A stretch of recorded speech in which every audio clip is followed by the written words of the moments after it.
Uncle ఒక నిమిషం helmet తీసుకోండి. హెల్మెట్ అవసరం లేదు పాప. అంకుల్ హెల్మెట్ తీసుకోండి అంకుల్, అక్కడ ట్రాఫిక్ పోలీసులు ఉన్నారు అంకుల్, లేకుండా మీకు ఫైన్ వేస్తారు అంకుల్. చిన్నపిల్ల ఉండి నవ్వుదలు చెప్తావు వ్యాపారం కోసం, నిజంగా ట్రాఫిక్ పోలీసు ఉన్నారు కదా అంకుల్, అక్కడ నిజంగానే ట్రాఫిక్ పోలీసులు ఉన్నారు అంకుల్, నాకేం డబ్బులు వద్దు అంకుల్, ఫ్రీగా తీసుకోండి అంకుల్. డబ్బులు వద్దంటుందిగా, ఫ్రీగా వస్తుంది కదా. అంకుల్ ఫ్రీ అన్నావు కదా, ఇవ్వు పాప.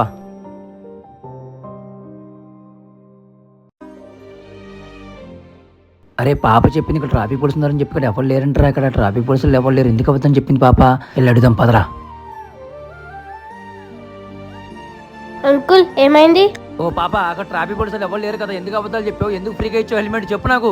అవును అంకుల్, నేను మీకు అబద్ధమే చెప్పాను అంకుల్. ఎందుకు చెప్పావు పాప, అబద్ధం ఎందుకు చెప్పావు? అంకుల్ డాక్టర్ వచ్చి అన్నాడు మీ నాన్నకి ఈ పాటికి హెల్మెట్ ఉంటే బ్రతుకుండేవాడు అన్నాడు అంకుల్.